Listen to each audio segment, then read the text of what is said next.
Hey everyone, I'm Kristen Messerly and really excited to be interviewing Elizabeth Karwowski, who is the CEO of Get Credit Healthy. Elizabeth, did I say your name right? You did. Okay, great. I love your name. Thanks for joining us. Thank you. I'm excited to be here.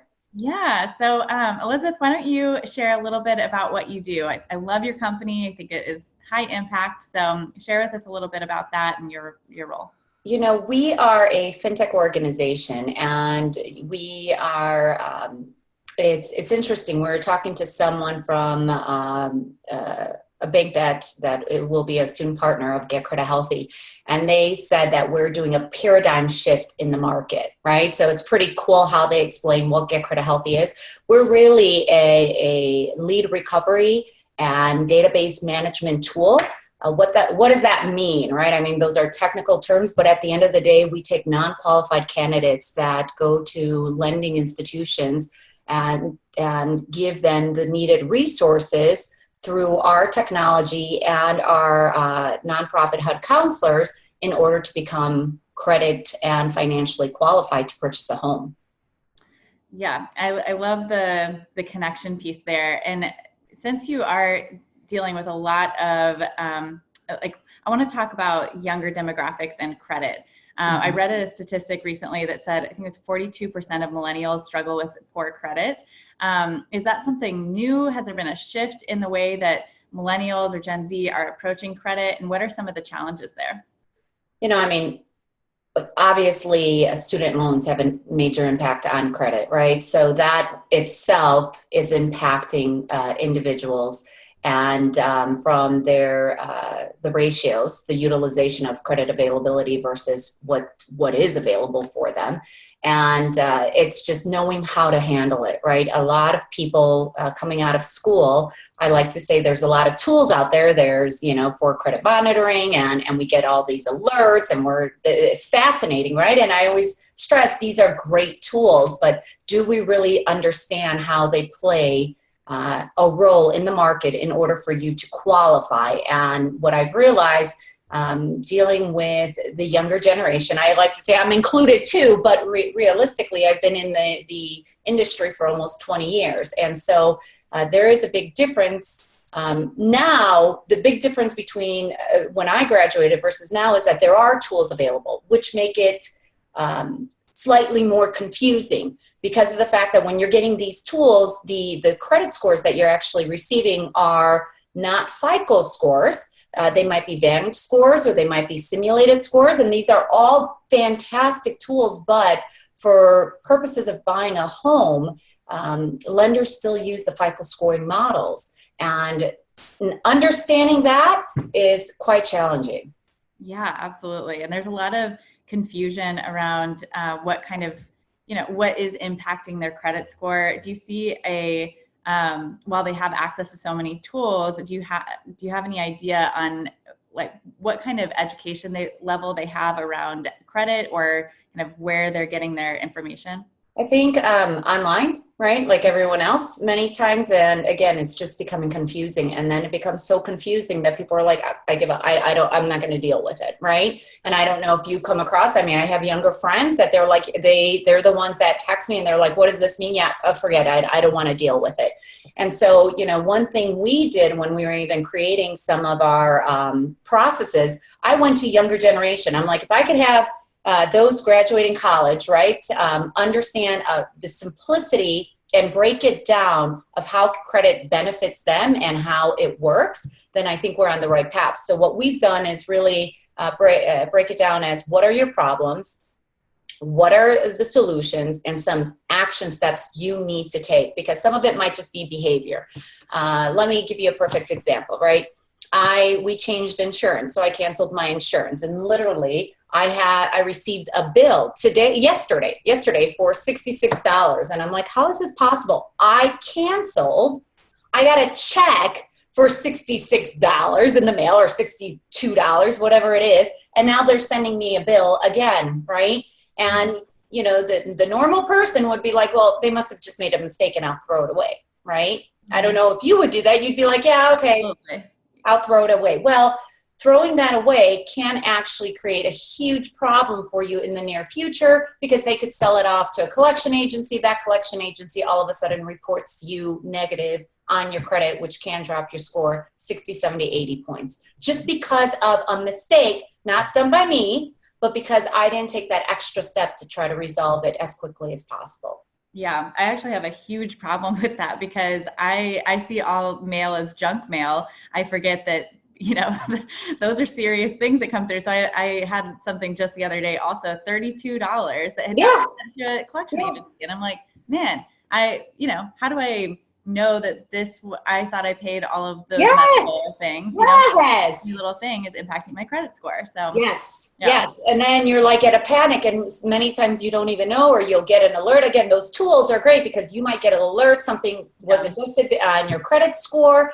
And then you're like, well, how do I deal with this? And then the other problem is that if you pay it, right, which if it's yours, I always like to say you have to come to a solution, and you have to find that solution, whether it's a settlement, whether it's a payment, but there's ways of doing that, right? And if you pay it right away without understanding what that means for your credit, it actually could drop your credit score, because it's a recent activity, you have it paid, and now your credit score dropped. Right. And so here you are trying to do good. And again, it's not understanding the system, and we still don't really teach the system. So our focus within Get Credit Healthy was to give the tools, not only for our nonprofits, but also for for those that are coming within the platform, to get that education, because those little things, right? The little, like you said, you get the mail, you're like, and you travel all the time. I mean, we both travel.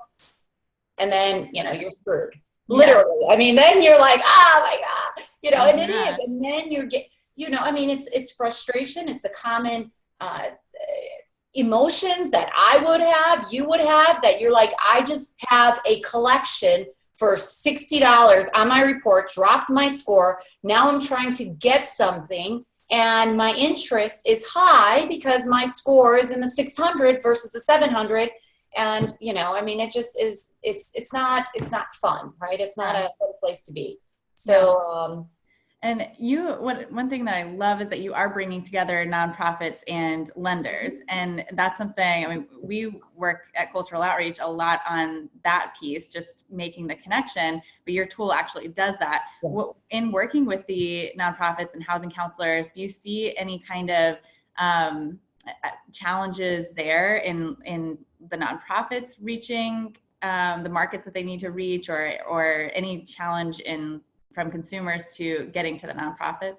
I always like to say, I think we're bridging a gap that has been existent for years. It's always been, right? The nonprofits have the heart to do good for the consumers, but they don't have the resources and capital to actually take and improve their systems, provide additional trainings for the consumers, right? And what we've done, and I know you've done some research too, is that through technology, the efficiency level goes up, right? And so what we have noticed is that our technology now, nonprofits that we're able to help maybe 4 or 5 a day could actually triple the amount of individuals they're helping, because they're no longer are doing the data entry, the manual work that is very time consuming, but now it's the capacity of the tool to actually help them. So the focus is like this, right? The focus is really to give the needed coaching for the consumers so that they can understand it, versus trying to read it on the internet or in a very detailed, what we still do a strategic action plan, but really explain what that means, and then have it, like I always like to say, we always have this available, right? So have it where it's responsive to your phone, and no longer does someone, whether it's me, you, or low to moderate income families that we've helped, that everything can be done from your phone. Yeah. And like you said, I think we're millennials, right? Yeah. Yeah. And I think that gap has been such a problem, because you're working with the same markets. A lot of people are trying to, expand their reach, and they could do that through the nonprofit connections, but nonprofits a lot of times really struggle with modernizing. So I love that you're able to bridge that gap in that way. And So, for lenders, I mean, the yeah, cool part is that, the lenders are getting a new book of business, right? So, it's really what we call our tool as GCH 360. It's a nice circle. And just like you and I experience, right? If I didn't have the needed education and trust me, experience from years ago of actions to take right away when things happen, it could cause a lot of headache, right? And so, especially now, it's so easy that you could call your nonprofit, right? You could call your actual credit coach just like this and say, hey, I just received this. What am I supposed to do? What am I supposed to do here? What actions should I take? And they draw everything out for you. That's amazing.